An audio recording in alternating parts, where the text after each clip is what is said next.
Welcome back to the Closed Reptile family. So today in this video, we're putting all of our hognoses into brumation. So I want to give you guys a quick overview on how we did it. Like I said in many of my videos, there's many different ways to do it. You know, there might be a really wrong way to do it. There's might be a perfect way to do it, but there's a lot in between that the hognoses can still thrive and do well, and you can be successful in brumation and everything else that has to do with the snakes. So what we did is first we got these small food containers. I drilled holes on the sides. So I found this really nice drill bit. It's by DeWalt, and Milwaukee has them, but they were called counter rotation drill bit. I'm not 100%, but I will put a link in the bottom of the, and I'll put a link in the description of it, because it being such a point to it, it drills straight into the plastic. With the regular size type build drill bits I've had, I was cracking the plastic pretty often, you know, and it was taking a lot longer to drill through and create that initial hole in the plastic. So I picked those up. They did really well. You can see the nice holes, clean. Yeah, so drill the holes. Then we put masking tape or painter's tape, because it's like paper, you can write on it pretty easily and it comes off easily without leaving any residue on the container. So after brumation, we can clean up the containers and stack them for the next year.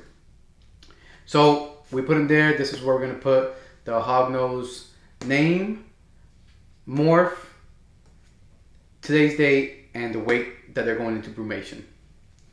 All right, and then after that, we fill it up with moist coco coir. I know some people do a moist coco coir play sand mixture. We're just gonna do coco coir this year and see how it goes. Maybe next year I'll try out the coco coir mixed with play sand. So that's the step, right? Now, what's next? Now it's putting the animals into the bins and actually putting them in the fridge. All right. So that's how we prep. That's how we prep our bins. So the little black ones are for the males, and maybe very small females that aren't big enough. Then we have the bigger ones for the big girls. Same thing. Drill holes around it, just a different size bit. Like I said, I'll put the link. It's a set. So I use the smallest for the small bins. It's a three set bit. It's a 3-bit set.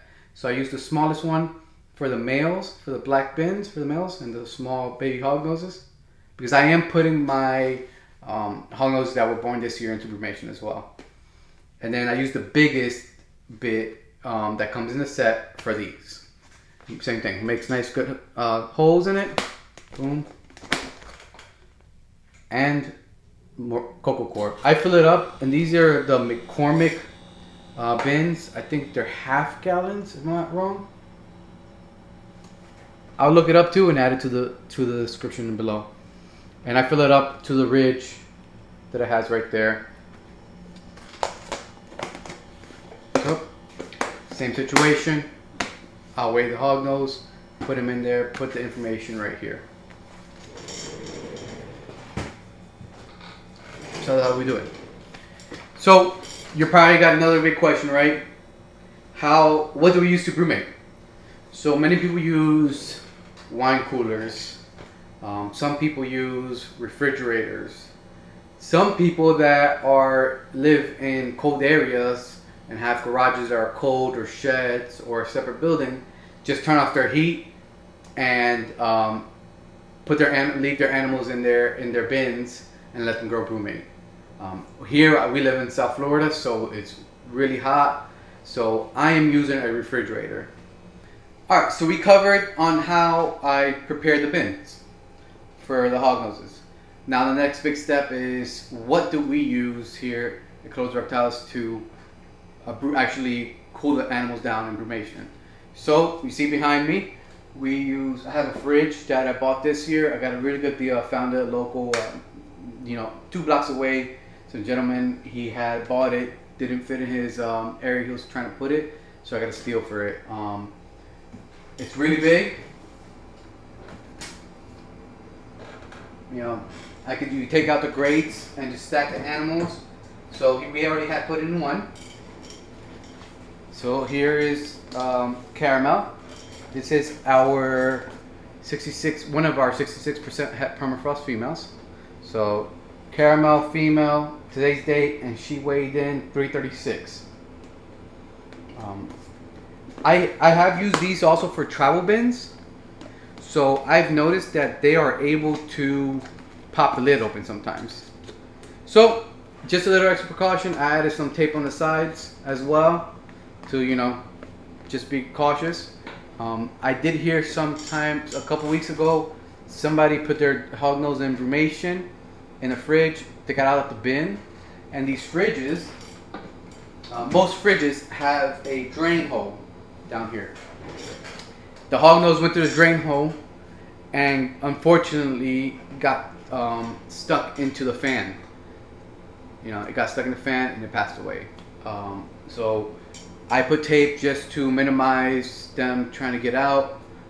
I'll be checking on them once a week. I'll open it up, let the air out, let it circulate, and reclose it.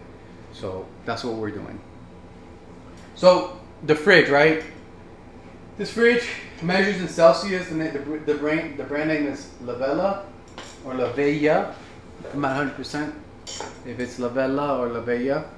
So this company's local here in Miami, so it's pretty good because if I need any replacement parts and that stuff, we can locally source it.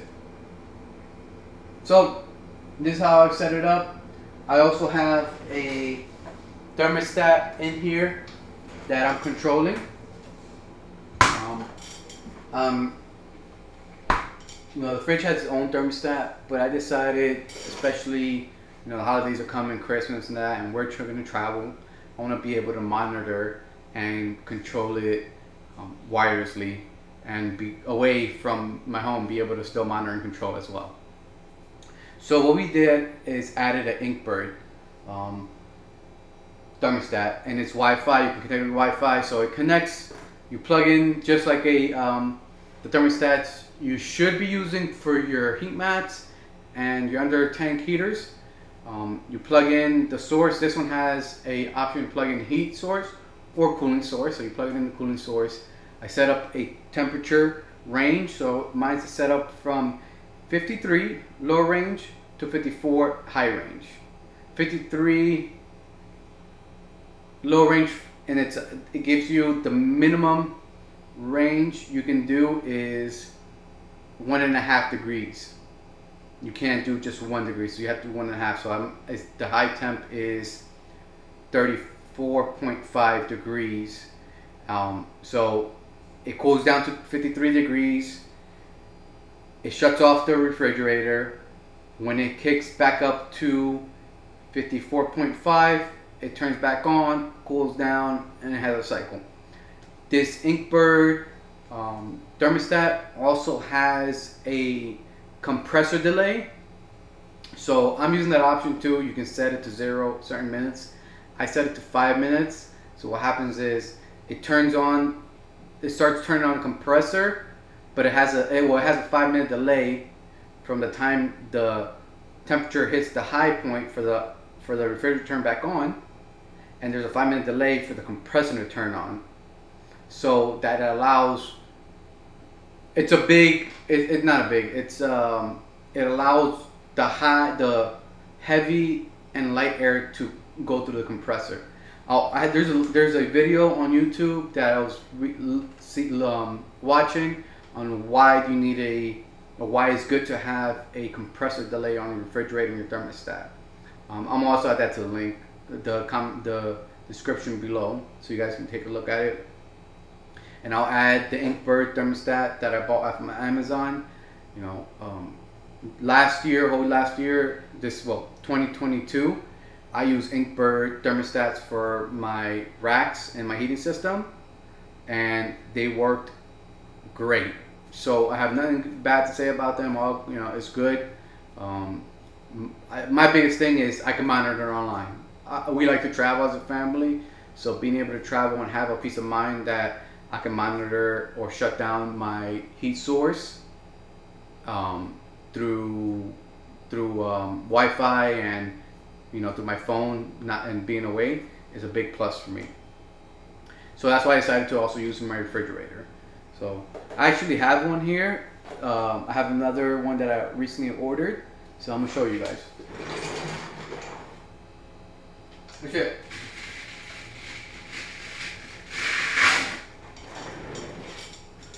So this is the Inkbird thermostat. Like I said, it tells you can visually see the degrees. It's at 58 because I had it open. 53 degrees is the desired temperature it's going to drop down to. So right now it's cooling. It's at 58 degrees. Once it reaches 53, it'll shut down. So this Inkbird, it's connected to Wi-Fi. It's pretty simple to use. I enjoy it. And I just have it mounted to the side of the fridge there. So that's what we have. So what I did also as well is I found this cling window film. So it doesn't have the actual, it's like window tints, but it doesn't have the glue on the backside. It's clinged. So I could, when I'm done with Brumation, I can remove it if I need to, and not have residue or worry about having to remove any of the glue residue off of the windows. And as you see, it's completely, you can see it's completely blacked out. So they can really feel like they're inside a burrow and have a good nap for 2 months. So that's one thing. I'm putting my Hognoses for 2 months. So today is, they're gonna go down, and then mid February they're gonna come back up. So that's my setup. Trying to think if I'm missing anything else. Oh, yes I am. So I also have a small Inkbird. This is the IBS TH2. I'm reading off the back. It is a thermostat and hydrometer as well, so it measures temperature and moisture.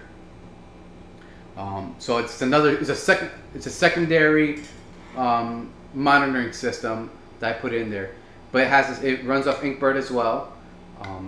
This item itself, if you buy it on its own, it's Bluetooth only, so you have to be in the vicinity of Bluetooth range for you to read it.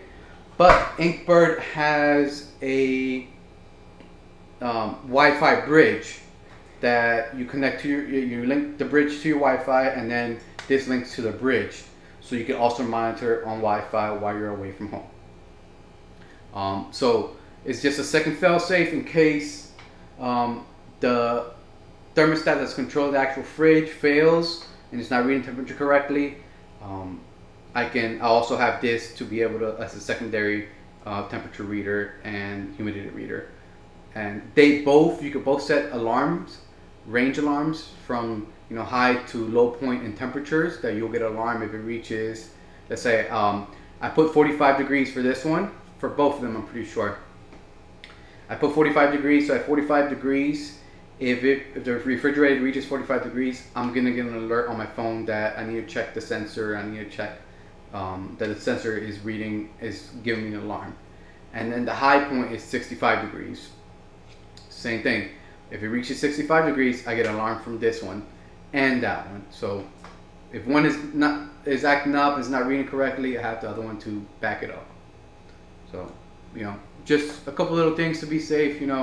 I've heard horror stories of refrigerators malfunctioning, some Hognoses freezing up, or the fridge is shutting down and the temperatures go up and the Hognose not cremating anymore. There's the Hognose are okay if they're inside a home or a room that's AC'd, but the brumation stops if well, the brumation process ends if the temperatures go back up into high 60s or 70, or 70s, 80s, whichever. So these are a little fail safes, and I think it has, pretty sure, yep, it has a magnet on the back. So I just stick it on the side of the wall. Actually, I'll do it right here in the middle, so I get a good range. And that's my setup. So now so that's the setup for the refrigerator. I don't know if I mentioned it, but I know some people use wine coolers. Some people use refrigerators like mine, or I've also seen people that live in areas that does get down to 50s, mid 50s, down to low mid 40s, will just disconnect, turn off their heats in their rack, and leave their animals in their rack. I mean, that's a total time saver. If I could do that, I probably would. My snake room is one of the rooms in my home, so I can't bring my home down to 55 degrees. This room's for 55 degrees. So that's their process, and I've heard them have great success with that as well. So it's interesting. And I think too, the great thing about the thermostat, that there's a range, in nature, right? It's not going to be 50 degrees or 55 degrees, wherever, low temp your brumating your hognose is at. It's not going to be perfect time the whole way through. Temperatures fluctuate outside. There might be a warm day that it goes up to, high 50s, maybe low 60s, then it goes back down to, low 50s, maybe high 40s.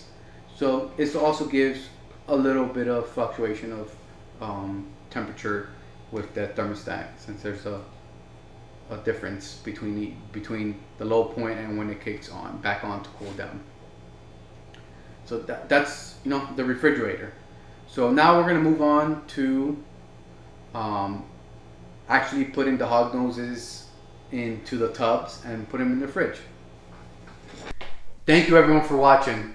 Hopefully you like the content. Remember, please like, subscribe, hit the notification button, and comment below. If you like the content, let us know what you think about it. If you want us to cover any other topics, also comment below and we'll try to get to it. Another topic I want to cover is supporting US ARC. Please go on usarc.com, US ARC Florida. Go ahead and donate, get a membership. It's very important for them, the donations and the membership, because that's how they keep it running. US ARC Florida always is looking out for us against any legislations that will limit us keeping our reptiles. So remember, right after this, go and take a look and donate. I'm going to put a link below to US ARC and US ARC Florida. Also, I'm pretty sure you see this board behind me. We have our Clover's Reptile stickers that you can also hit our link in our Instagram and purchase them. But if you want to do a trade of stickers, I'm willing to do that too. And I'm putting stickers of people that I personally know of in the reptile community and people have traded stickers with on the board. So this board is almost probably going to be filled. So stay tuned for that series. Thanks.